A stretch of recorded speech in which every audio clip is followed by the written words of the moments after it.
গল্পের শুরুতে আমাদের বলা হয়েছে যে অনেকেই ১০০ বছর আগে মানুষ এবং ট্রোলরা শান্তিতে একসাথে বাস করত।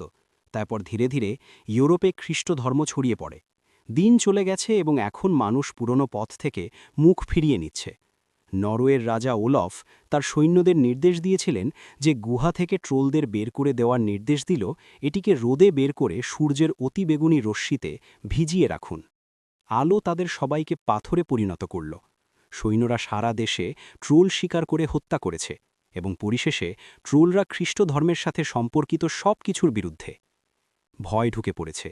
এই দেশব্যাপী শিকারের পর সারা বিশ্বে একটিও ট্রোল দেখা যায়নি। গল্পটিতে একটি ছোট মেয়েকে রাতে তার বাবার বাড়িতে নিয়ে যাওয়ার কথা বলা হয়েছে। সে আমাকে সময় বলছিল। সেই মেয়েটি বড় হয়ে বিজ্ঞানী হয়েছে। খরগোশ এবং ট্রোল সম্পর্কে তার গবেষণা এখন প্রায় ৩০ বছর পর গল্প শুরু হচ্ছে। পাহাড়ে তৈরি একটা কেবিনে গেলাম। একজন অদ্ভুত লোক এলো। সে কেবিনে ঢুকল। আমি এখানে ওখানে খুঁজছিলাম। যখন নোরা, হঠাৎ সে তাকে আক্রমণ করল এবং এখন তার হাতে একটি ছুরি ছিল। সে আক্রমণ করতে যাচ্ছিল যখন সে দেখল যে এটা তার সহকর্মী আন্দ্রেস। তাকে দেখে সে থামল। আন্দ্রেস লক্ষ্য করল যে টেবিলে অনেক লোক, সব পুরনো বই লেখা আছে। সে নোরাকে জিজ্ঞেস করল নোরা কি নিয়ে গবেষণা করছে, কিন্তু নোরা কিছুই প্রকাশ করতে অস্বীকৃতি জানিয়েছে। আন্দ্রেয়াস তার কাছে সাহায্য চাইতে এসেছিল, কারণ ৩ বছর আগে নোরার গোয়েন্দা তথ্যই সেনাবাহিনীকে পাহাড়ে এক বিশাল ট্রোল খুঁজে বের করতে এবং পরাজিত করতে সাহায্য করেছিল। নোরা দেশের ট্রোল কমিশনেরও অংশ ছিল, কিন্তু যখন সে বুঝতে পারল যে নতুন সরকার আগেরটির মতোই দুর্নীতিগ্রস্ত, তখন সে পদত্যাগ করে। নোরার জিনিসের মধ্যে আন্দ্রেয়াস তার লেখা একটি বই পায়। নোরা তাকে ধন্যবাদ জানায়, কারণ সে এটি নোরার বাবার উদ্দেশ্যে উৎসর্গ করেছিল, যিনি আগের ট্রোল আক্রমণে মারা গিয়েছিলেন। আন্দ্রেয়াস বলল, এক মুহূর্তের জন্য আমার সাথে এসো। আমি তোমাকে এমন কিছু দেখাবো যা তোমার মন ছুঁয়ে যাবে। এই কথা শুনে নোরা রাজি হয়ে গেল। হেলিকপ্টার যাত্রার সময় আন্দ্রেয়াস নোরাকে একটি চুক্তিতে স্বাক্ষর করতে বাধ্য করে। প্রতিশ্রুতি দেয় যে সে যা দেখেছে তা কাউকে বলবে না। তার নাম স্বাক্ষর করার পরিবর্তে নোরা এলোমেলো কিছু লিখেছিল। শীঘ্রই তারা একটি বিদ্যুৎ কেন্দ্রে পৌঁছে এবং অধ্যাপক মোলার এবং ওয়েনজেলের সাথে দেখা করে, যারা পূর্ববর্তী ট্রোল মামলায় তাদের সাথে ছিলেন। অধ্যাপক নোরাকে একটি গোপন সুড়ঙ্গে নিয়ে গেলেন। তিনি ব্যাখ্যা করলেন যে কয়েক বছর আগে তারা একটি ট্রোল ধরেছিল। ট্রোলটির নাম ছিল উটান। এটি নোরার চোখের সামনে দাঁড়িয়েছিল। ল্যাবে বেশ কয়েকজন বিজ্ঞানী এটি নিয়ে গবেষণা করছিলেন এবং সুরক্ষার জন্য ইউভি লাইট স্থাপন করা হয়েছিল। তারপর প্রকল্পের নেতা মেরিয়ান এসে বললেন, আমি চাইনি তুমি আবার এইসবের মধ্যে আটকে পড়ো নোরা। কিন্তু তাদের প্রকল্পের কোনো অগ্রগতি হচ্ছে না এবং সরকার শীঘ্রই এটি বন্ধ করে দিতে চলেছে। সেই কারণেই তারা নোরার কাছে ফোন করেছিলেন। মেরিয়ান ব্যাখ্যা করেছিলেন যে ট্রোলটি বর্তমানে শীত নিদ্রায় রয়েছে, এক ধরনের দীর্ঘ ঘুম, কেবল তার হৃৎস্পন্দন।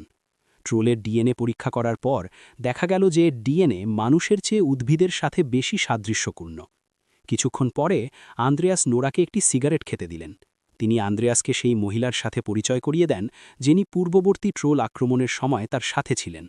পরে তিনি এবং সিগারেট বিয়ে করেন এবং সিগারেট এখন গর্ভবতী। ট্রোল সম্পর্কিত সমস্ত বই সেই ঘরে ছিল, যার মধ্যে রাজার ট্রোলদের হত্যার আদেশও ছিল।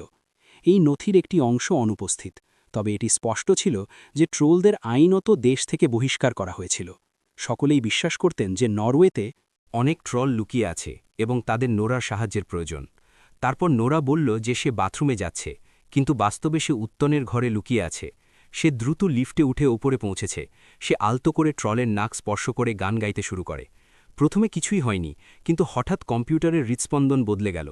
নোরা লিফট থেকে বেরিয়ে যাওয়ার সাথে সাথে উতুন জেগে উঠে তার দিকে তাকাল। বাকি সবাই ছুটে ঘরে ঢুকে গেল। ট্রলের হাত অসংখ্য শিকল দিয়ে বাঁধা ছিল, যা সে ভাঙতে শুরু করল। মুলার রক্ষীদের ইউভি লাইট জ্বালানোর নির্দেশ দিলেন, কিন্তু ট্রলটিকে মরতে দিতে নারাজ ম্যারিয়ন ইচ্ছাকৃতভাবে নিয়ন্ত্রণে কফি ছিটিয়ে দিলেন। মেশিনটি স্পার্ক করে ইউভি লাইট বন্ধ করে দিল। ট্রলটি চেম ভেঙে ভবনের মধ্য দিয়ে দ্রুত গতিতে চলতে শুরু করল। তারপর এটি আক্রমণ করে এবং লিফটে প্রবেশ করা নোরাকে দূরে ছুঁড়ে ফেলে দেয়। সে পড়ে গেল, কিন্তু বেঁচে গেল। আন্দ্রেয়াস শেষ মুহূর্তে লিফটের দরজা খুলে তাকে টেনে বের করে আনল। মোলার একটি ট্রলের নমুনা খুঁজে পান, যা তিনি নিয়ে পালিয়ে যান। উতুন এখন রেগে ল্যাবটি লুটপাট করে এবং অয়েঞ্জেল তার পায়ের তলায় মারা গেল। বাকি বেঁচে যাওয়ারা দ্রুত জরুরি বহির্গমনের জন্য দৌড়ে গেল। বেরিয়ে আসার পর ট্রলটি ভবনটি ভেঙে কিছুক্ষণের জন্য তাদের দিকে তাকিয়ে রইল, তারপর বনে পালিয়ে গেল। শীঘ্রই একটি হেলিকপ্টার দলটিকে একটি বিমানবাহিনী ঘাঁটিতে নিয়ে গেল, যেখানে তারা তাদের পুরানো বন্ধু ক্রিস, এখন একজন মেজর, খুঁজে পেল। সভাকক্ষে নোরা এবং ম্যারিয়ন উতুনের মামলা নিয়ে তর্ক করেছিল, যুক্তি দিয়েছিল যে উতুনকে আরও ভালোভাবে নিয়ন্ত্রণ করা যেত। ঠিক তখনই প্রধানমন্ত্রী ব্রাঞ্চম্যান এসে পৌঁছালেন। তিনি বললেন, আমি সবসময় ভেবেছিলাম এই প্রকল্পটি খুব বিপজ্জনক। ম্যারিয়ন আরও গবেষণার জন্য ট্রলটিকে আবার ধরতে চেয়েছিলেন, কিন্তু নোরা বললেন যে এই ধরনের বিপজ্জনক প্রাণীকে নিয়ন্ত্রণ করা যাবে না। প্রধানমন্ত্রী বললেন, মানুষের নিরাপত্তা আমার অগ্রাধিকার। তিনি বললেন যে সেনাবাহিনী জনগণকে রক্ষা করার জন্য ট্রলটিকে হত্যা করবে। এতে নোরা রেগে গেল, কারণ গতবার তারা একটি নির্দোষ ট্রলকে হত্যা করেছিল। এর জবাবে প্রধানমন্ত্রী বলেন, আগের হামলায় আমার ভাই নিহত হয়েছিল, ওই ট্রলটি নির্দোষ ছিল না, এবং আমি আর সেই ভুলের পুনরাবৃত্তি করব না। সভার পর আন্দ্রেয়াস লক্ষ্য করলেন নোরা ট্রল পাথরের একটি টুকরো ধরে আছে, যা ৩ বছর আগে আক্রমণকারী ট্রলের একটি অংশ ছিল। নোরা এটি তার ভুলের চিহ্ন হিসেবে রেখেছিল। আন্দ্রেয়াসের কথা শুনে নোরা মুগ্ধ হয়েছিলেন। তিনি তাকে ক্রিসের যুদ্ধকক্ষে টেনে নিয়ে যান। ক্রিস সভায় আক্রমণের জন্য একটি পরিকল্পনা তৈরি করেন, যেখানে তারা কিভাবে ট্রলদের আক্রমণ করবে তা বিস্তারিতভাবে বর্ণনা করেন। নোরা বলেন, আমিও সেই অভিযানে যাব। ক্রিস প্রত্যাখ্যান করেন, কিন্তু যখন নোরা তাকে মনে করিয়ে দেন যে তার বাবা শেষ ট্রল আক্রমণে নিহত হয়েছেন, আমি তার জন্য যেতে চাই, ক্রিস কিছুটা আবেগপ্রবণ হয়ে রাজি হন। ম্যারিয়নও হেলিকপ্টারে তাদের সাথে ছিলেন। সেনাবাহিনী ট্রলদের নির্মূল করার জন্য হেলিকপ্টারগুলিতে ইউভি লাইট স্থাপন করেছিল। তারপর আমরা একটি স্কি রিসর্ট দেখতে পাই, যেখানে লোকেরা নাচতে এবং মদ্যপানে ব্যস্ত ছিল। হঠাৎ মাটি কাঁপতে শুরু করে, ডিস্কো বলটি পড়ে যায়। লোকেরা হাসছিল এবং ভিডিও তুলছিল, কিন্তু তারপর গাড়িটি ছাদ ভেঙে ভেতরে উঁকি দেয়। এর গর্জনে মানুষ আতঙ্কিত হয়ে পড়ে এবং পদদলিত হয়। ধাক্কায় অনেক মানুষ পিষ্ট হয়ে যায়। আহত হয়। হঠাৎ করেই ভবনটি ধসে পড়তে শুরু করে। ট্রোলটি ভেতরে ঢুকে মানুষ ধরে খেয়ে ফেলে। কিছুক্ষণের মধ্যেই হেলিকপ্টার এসে ইউভি লাইট নিক্ষেপ করে। ইউভি লাইট ট্রোলের শরীরে পুরা দাগ রেখে যায়। দুটি আক্রমণ সফল হয়, কিন্তু তারপর উটুন হেলিকপ্টারে একটি বড় বৈদ্যুতিক খুঁটি ছুঁড়ে মারে। ক্রিস তার সহকর্মী পাইলটকে দেখার জন্য রেডিওতে কথা বলে। মারা যাওয়ার আগে পাইলট বললেন, স্যার, আমি আপনার সাথে কাজ করতে পেরে গর্বিত। পরের মুহূর্তে তার হেলিকপ্টারটি বিধ্বস্ত হয়, যার ফলে আরোহী সবাই মারা যায়। ক্রিসের একজন খুব প্রিয় বন্ধু নিহত হয়। রাগে সে সরাসরি ট্রোল আক্রমণ করতে যায়, কিন্তু তার হেলিকপ্টারটিও খারাপ অবস্থায় ছিল। নোরা তাকে এমন বোকামি না করতে বলে। ক্রিস তার শত্রুর দিকে তাকালো এবং উটুন চলে গেল। ক্রিস তারপর দুর্ঘটনাস্থলে গিয়ে তার বন্ধুকে কিছু কথা বলল। আরিয়ান বিশ্বাস করতে পারছিল না যে ট্রোলরা এত নিষ্ঠুর হতে পারে, কিন্তু নোরা বলল যে আগের ট্রোলটি এমন ছিল না, বেচারা কেবল বাড়ি যেতে চেয়েছিল। নোরা ভেবেছিল ট্রোলরা অবশ্যই এটা করেছে কারণ মানুষ সবসময় তাদের সাথে খারাপ ব্যবহার করেছে। অ্যান্ড্রেস জিজ্ঞেস করল, সে কি উটানের সাথে কথা বলতে পারবে? নোরা উত্তর দিল, আমি এমন একজনকে চিনি যে সাহায্য করতে পারে। এরপর আমরা একজন লোককে দেখতে পাই, যার বাড়ি আগের আক্রমণে ধ্বংস হয়ে গিয়েছিল। সে অবশেষে সম্পূর্ণ মেরামত করে ফেলেছিল। হঠাৎ টেবিলটি কেঁপে ওঠে এবং তার কুকুরটি জোরে ঘেউ ঘেউ করতে শুরু করে। কিছুক্ষণ পরে উটুন এসে বাড়িটির ওপর পা রেখে আবার ধ্বংস করে দেয়। ইতিমধ্যে নোরা এবং তার বন্ধুরা একটি সীমাবদ্ধ সামরিক এলাকায় পৌঁছে যায়। তারা ভিতরে প্রবেশের জন্য একটি ভাঙা বেড়া ব্যবহার করে। শীঘ্রই তারা একটি গুহায় পৌঁছায়, যেখানে অ্যান্ড্রেয়াস দেয়ালে আঠালো কিছু দেখতে পায়। নোরা ব্যাখ্যা করে যে এটি ট্রোল রাজাকে হত্যা করার জন্য ব্যবহৃত একটি ফাঁদ। মানুষ তার সন্তানকে নিয়ে সেখানে লুকিয়ে রেখেছিল, যাতে ট্রোল রাজা পড়ে মারা যায়। আরও ক্ষতি করার জন্য গুহার দেয়ালে খ্রিস্টীয় প্রতীক আঁকা হয়েছিল। নোরা ব্যাখ্যা করে যে ট্রোল রাজা এই ফাঁদ থেকে পালিয়ে এসেছেন। এটি সেই একই ট্রোল যার সাথে তারা ৩ বছর আগে লড়াই করেছিল। যখন তারা সবাই বিশাল গর্তে পৌঁছায়, নোরা মাটিতে ট্রোল রাজার পাথর দেখতে পায়। টোকা দিল। সে সবাইকে বলল, ভয় পেও না। ঠিক তখনই একটা ট্রোল এসে হাজির হল। নোরা ব্যাখ্যা করল যে এটা ট্রোল কিংয়ের আসল সন্তান, যাকে এখানে আনা হয়েছিল তাকে ফাঁদে ফেলার জন্য। গত ৩ বছরে সে বেশ কয়েকবার এই গুহায় গিয়েছিল, আশা করে যে ট্রোল তাকে চিনতে পারবে। তারা তাকে বিশ্বাস করতে শুরু করল। সে ট্রোলটিকে তার বাবার পাথরটি দিয়ে দিল। এটি সুখে, আর নোরা আদরের সাথে তার নাক স্পর্শ করে। নোরা যখন গুনগুন করছিল, ট্রোলটি খুশির আওয়াজ করছিল। এতে অ্যান্ড্রিয়াস চমকে উঠল, কিন্তু নোরা তাকেও এটা শিখিয়ে দিল। অ্যান্ড্রিয়াস তার নাক স্পর্শ করে একটু গুনগুন করছিল, আর ড্রুল এটা দেখে খুশি হয়ে উঠল। বাচ্চাটির কোনো নাম ছিল না, তাই নোরা এর নাম রাখল বিউটিফুল। তারপর পরিস্থিতি গুরুতর হয়ে ওঠে এবং নোরা সাহায্যের জন্য অনুরোধ করে। পরে বাইরে নোরা উটুনকে এগিয়ে আসতে দেখে বাতাসে একটি ফ্লেয়ার বন্দুক ছুঁড়ে মারে। বিউটিফুল হঠাৎ বরফের নিচ থেকে উঠে আসে এবং দুটি ট্রোল একে অপরের দিকে গর্জন করতে থাকে। অ্যান্ড্রিয়াস আক্রমণ করার চেষ্টা করে, কিন্তু ম্যারিয়ান তাকে থামায়। বিউটিফুল গর্জন করার সাথে সাথে উটুন তার পা মাটিতে জোরে ধাক্কা দেয়, যার ফলে বরফ ভেঙে যায়। নোরা তার সমস্ত শক্তি দিয়ে আক্রমণ করে। সে দৌড়ে গেল, কিন্তু পড়ে গেল এবং ক্রিস তাকে উদ্ধার করল। কিন্তু বিউটিফুল সময় মতো পালাতে পারেনি এবং বরফ ভেঙে যায়, যার ফলে সে হিমায়িত জলে পড়ে যায়। সে কয়েক সেকেন্ড ভেসে থাকার চেষ্টা করেছিল, কিন্তু অবশেষে ডুবে যায়। এরপর উতুন দলের কাছে আসে, তাই সবাই হেলিকপ্টারের জন্য দৌড়ে যায়। হেলিকপ্টারটি যখন উড়ে যায়, উতুন তাদের ছুঁড়ে ফেলার চেষ্টা করে, কিন্তু ভাগ্যক্রমে তারা পালিয়ে যায়। নোরা তার বন্ধুর মৃত্যু দেখে হতবাক হয়ে যায়। সে ক্রমাগত সেই জায়গার দিকে তাকিয়ে থাকে যেখানে বিউটিফুল ডুবে গিয়েছিল। ঘাঁটিতে পৌঁছানোর পর নোরা ম্যারিয়নকে বলে যে সে একবার বিউটিফুলকে বের করে এনেছে। সে ধ্বংসাত্মক কিছু করেনি। সে কিছুক্ষণ বসে তারা দেখল, তারপর তার গুহায় ফিরে গেল, যেখানে সে নিরাপদ বোধ করল।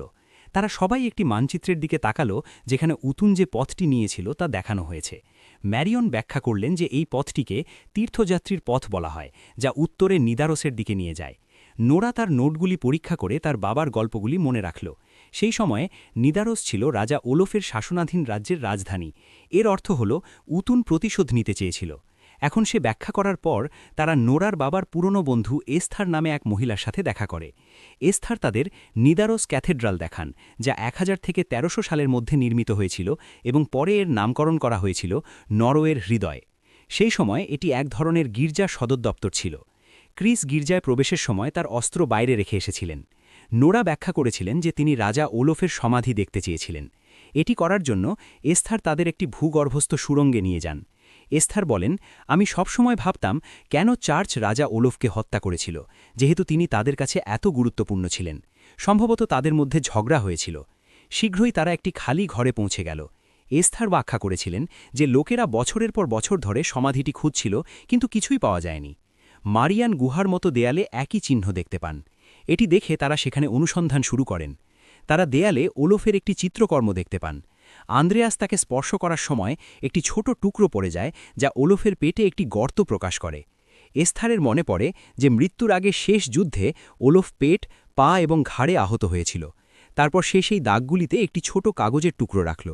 সে যেই সেগুলিকে স্পর্শ করে, তখন দেয়ালের টুকরোগুলো খসে পড়তে থাকে। নোরা প্রতিটি গর্তে মশাল ঢোকায় এবং সেগুলি ঘোরাতে শুরু করে। দেয়ালের ভেতর থেকে একটা খসখস শব্দ ভেসে আসে। যখন 3টি মশালই পুরোপুরি ঘোরানো হয়, তখন একটি দরজা খুলে যায়, যা আন্দ্রেয়াস সম্পূর্ণরূপে খুলে দেয়। সবাই ভেতরে গিয়ে পানির মাঝখানে রাজার সমাধি দেখতে পায়।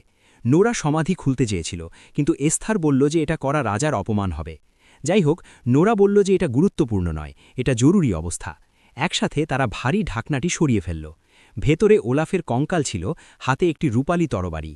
তরবারিটি মরিচা পড়েনি, কিন্তু রূপার তৈরি হওয়ায় এটি যুদ্ধে কাজে লাগত না। ওলাফকে যে আদেশ দিয়েছিলেন তার অবশিষ্ট অংশটি তার পকেটে পাওয়া গেল। সবাই বেরিয়ে সিগ্রিডকে কাগজের একটি ছবি পাঠাল। ইনস্টিটিউটে সিগ্রিড এটিকে অন্য অংশের সাথে একত্রিত করে। কেবল তখনই তারা সম্পূর্ণ আদেশটি পড়তে পারল। দেখা গেল যে ওলফ ট্রোলদের নির্মূল করার বিরুদ্ধে ছিলেন। চার্চ তাকে হত্যা করেছিল, যাতে তারা ট্রোল হত্যার কাজ চালিয়ে যেতে পারে। এর অর্থ হল উতুন ওলফের শত্রু ছিলেন না। প্রতিশোধ নিতে চাননি, তিনি সমগ্র মানব জাতির উপর প্রতিশোধ নিতে চেয়েছিলেন। ইতিমধ্যে স্কি রিসোর্টে আক্রমণ এবং লোকটির বাড়ি ধ্বংসের ভিডিও ভাইরাল হতে শুরু করে।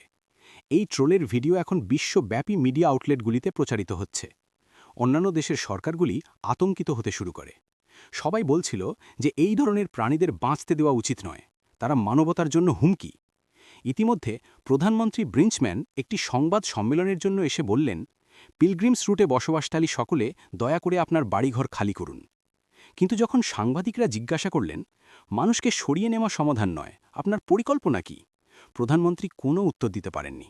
ইতিমধ্যে ক্রিসকে ঘাঁটিতে আবার ডাকা হয়েছিল, কিন্তু তিনি বার্তাটি উপেক্ষা করে তার বন্ধুদের সাথে যোগ দেওয়ার সিদ্ধান্ত নেন। তারা ভাবছিলেন যে ওলফ ট্রোলদের বিরুদ্ধে লড়াই করার জন্য কি ব্যবহার করতে পারে, কারণ রূপা ততটা শক্তিশালী নয়। তারপর নোরার মাথায় একটা বুদ্ধি এলো। তিনি পবিত্র জলে একটি ছুরি ডুবিয়ে ট্রোল রাজার পাথর স্পর্শ করলেন। পাথরটি স্পর্শ করার সাথে সাথে দুটি টুকরো হয়ে গেল। এর থেকে জানা যায় যে ট্রোলরা পবিত্র জলের প্রতি ঝুঁকিপূর্ণ। ক্রিস তখন ম্যারিয়ন তাদের ঘরবাড়ি ছেড়ে পালিয়ে আসা লোকদের সাথে কথা বলতে যান এবং সাহায্য চান। তাদের দেশ বাঁচাতে সকলেই সম্পূর্ণ প্রস্তুত ছিল। যখন এস্থার আন্দ্রেয়াসকে গির্জার ঘণ্টা বাজাতে শেখাচ্ছিলেন তখন পুকুর থেকে সামরিক ওষুধের একটি সারি তৈরি হয়েছিল। সৈন্যরা বালতিতে পবিত্র জল ভরে তাদের অস্ত্রে ঢেলে দিতে শুরু করে। সন্ধ্যা নাগাদ উটুন অবশেষে এসে পৌঁছায় এবং গির্জার দিকে যাওয়ার পথে কিছু ভবন ভেঙে ফেলে। এস্থার এবং আন্দ্রেয়াস ঘণ্টা বাজাতে শুরু করে। ঘণ্টার শব্দে উটুনের কান ব্যথা করে এবং তার তৎপরতা যথেষ্ট কমে যায়। তারপর সৈন্যরা গুলি চালায়।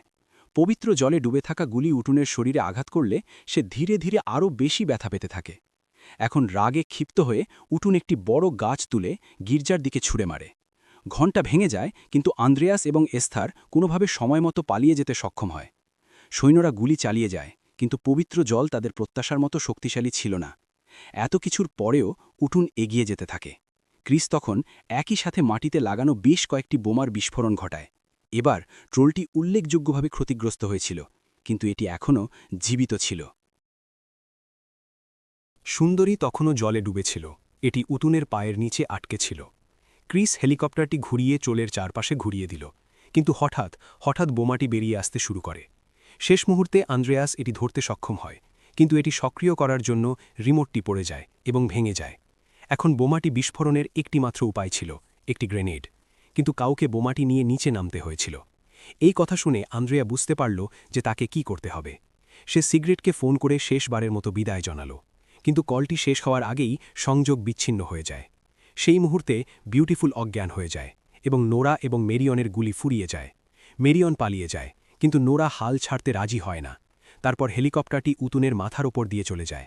আন্দ্রেয়াস গ্রেনেড এবং বোমা নিয়ে হেলিকপ্টার থেকে লাফিয়ে পড়ে। উতুন তাকে এবং বোমা উভয়কেই গ্রাস করে। শীঘ্রই গ্রেনেডটি বিস্ফোরিত হয় এবং পবিত্র জল উতুনের সারা শরীরে ছড়িয়ে পড়ে। তার শক্ত ত্বক জ্বলতে শুরু করে এবং ব্যথা তাকে প্রচণ্ড দুর্বল করে দেয়। এই সুযোগটি কাজে লাগিয়ে বিউটিফুল উঠে দাঁড়ায়। তার সমস্ত শক্তি দিয়ে সে উতুনের বুকে তার হাত রাখে এবং বের করে আনল। হৃৎপিণ্ডটি বের করার পর উতুনের দেহ নদীতে পড়ে গেল এবং ধীরে ধীরে পৌঁছে গেল। কিছুক্ষণ পর গির্জাটি পুনরুদ্ধারের কাজ শুরু হল। এস্থার একটি প্রদর্শনী খুললেন, যেখানে ওলফের সত্য ঘটনাটি বিশ্বকে জানানো হয়েছিল। সিগারেট একটি সুন্দর ছেলে সন্তানের জন্ম দেয় এবং ক্রিস তার সাথে অনেক খেলাধুলা করত। তার দেশকে রক্ষা করার জন্য সুন্দরীকে পাহাড়ে স্বাধীনভাবে বসবাস করার অনুমতি দেওয়া হয়েছিল। তিনি প্রায়শই নোরার কেবিনে তার সাথে দেখা করতে যেতেন। যদি আপনি এই সিনেমার আগের অংশটি না দেখে থাকেন, তাহলে এই ভিডিওটি দেখতে পারেন। পরবর্তী ভিডিওতে দেখা হবে।